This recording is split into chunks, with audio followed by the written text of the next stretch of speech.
बोले सतगुरुदेव भगवान की जय, कुटवा धाम की जय, धर्मे धाम की जय, हनुमान दास साहेब की जय, प्यारे दास साहेब की जय, जरौली धाम की जय, चार पावा 14 गद्दी 36 महान 33 सुमरन करताओं की जय। इस वीडियो के माध्यम से आप सभी लोग जानेंगे कि पूजन में आरती का क्या विधान है। सनातन धर्म में प्रत्येक धार्मिक कर्म कांड के बाद भगवान की आरती उतारने का विधान है।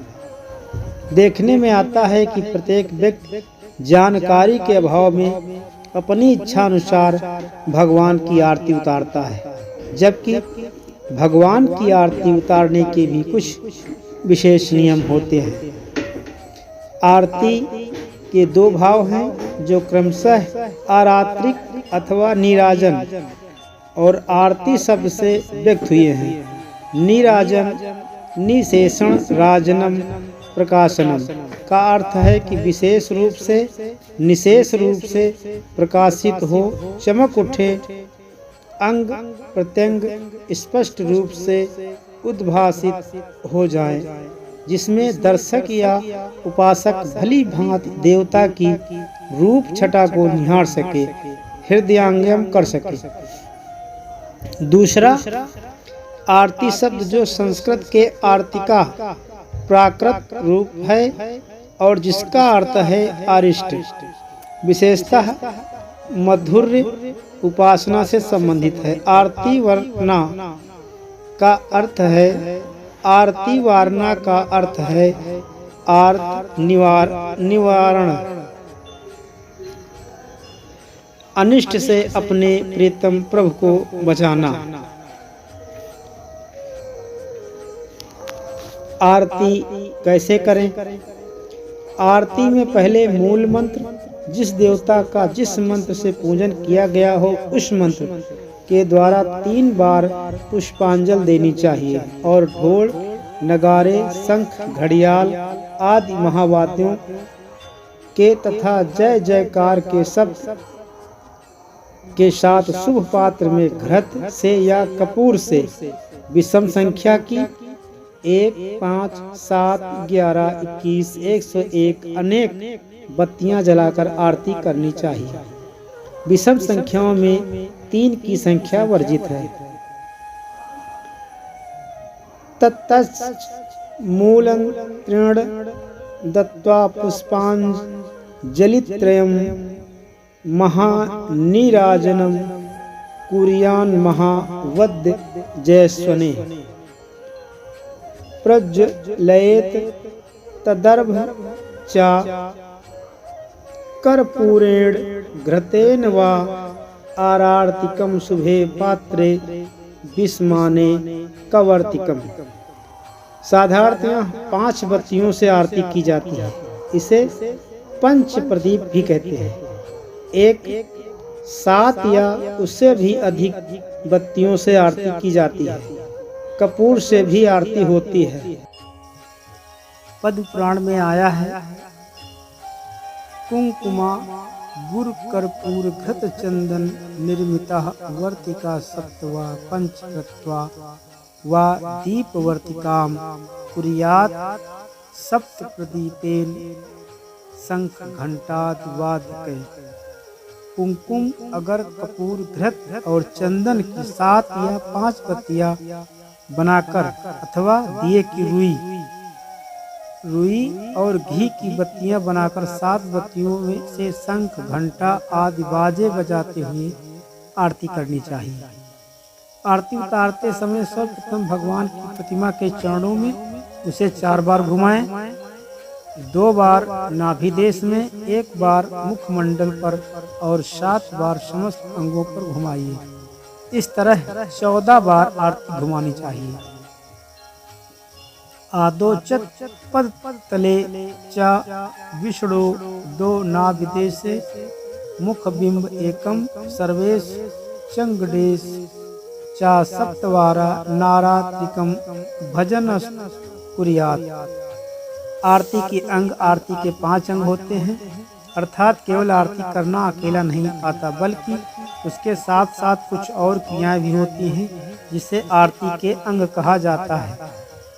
पंच नीराजनम कुर्यात् प्रथम दीपमालया, द्वितीयम शोध कब्जेन, तृतीयम धौतवाससा,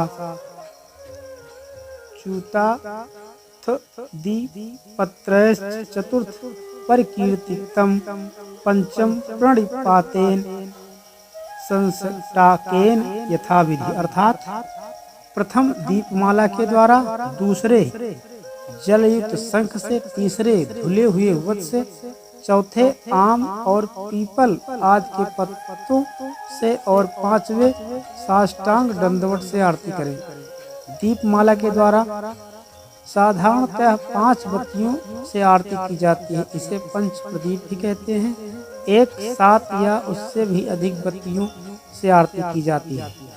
शोध काब्ज जलयुक्त शंख 14 बार प्रज्वलित ज्योतियों द्वारा आरती करने से इष्ट देव के श्री अंगों को जो ताप पहुंचता है, उसके निवारण शीतलीकरण के लिए शंख में जल भरकर बार बार घुमाया जाता है और बीच बीच में थोड़ा थोड़ा जल भूमि पर छोड़ा जाता है।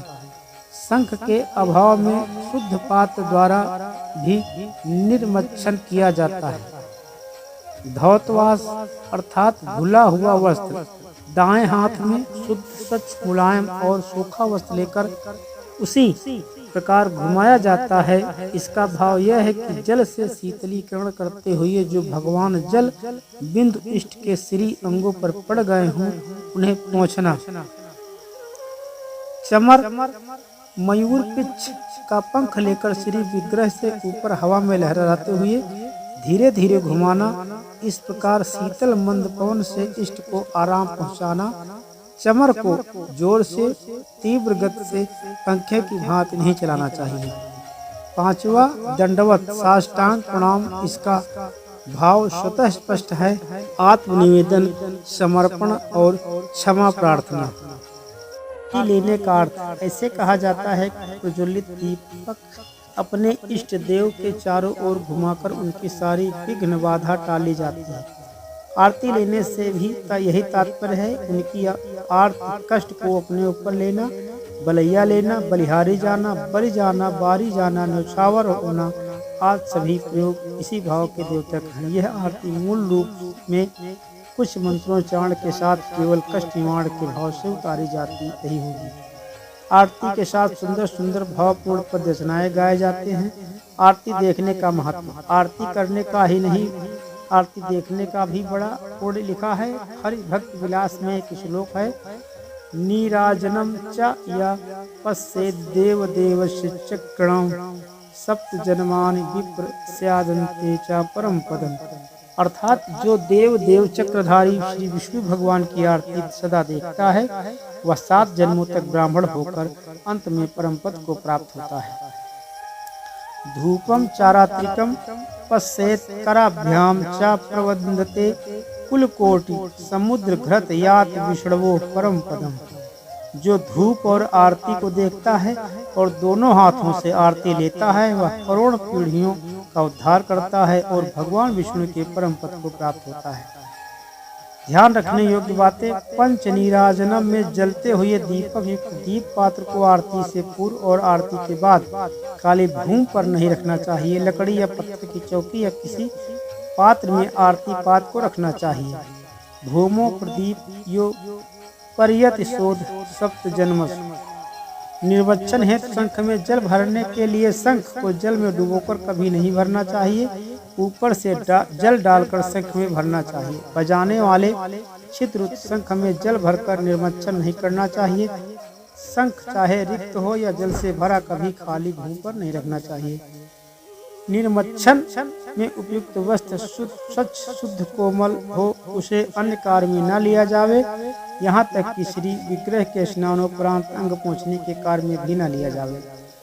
आरती में बजाई जाने वाली घंटी को भूमि पर नहीं रखना चाहिए।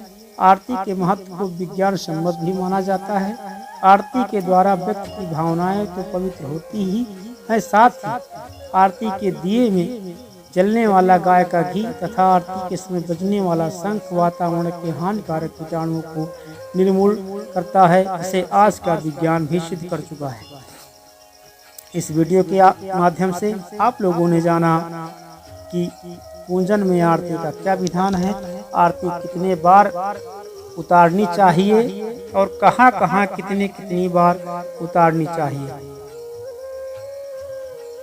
इस वीडियो के माध्यम से आप लोगों ने आरती के समस्त विधि विधान को जाना।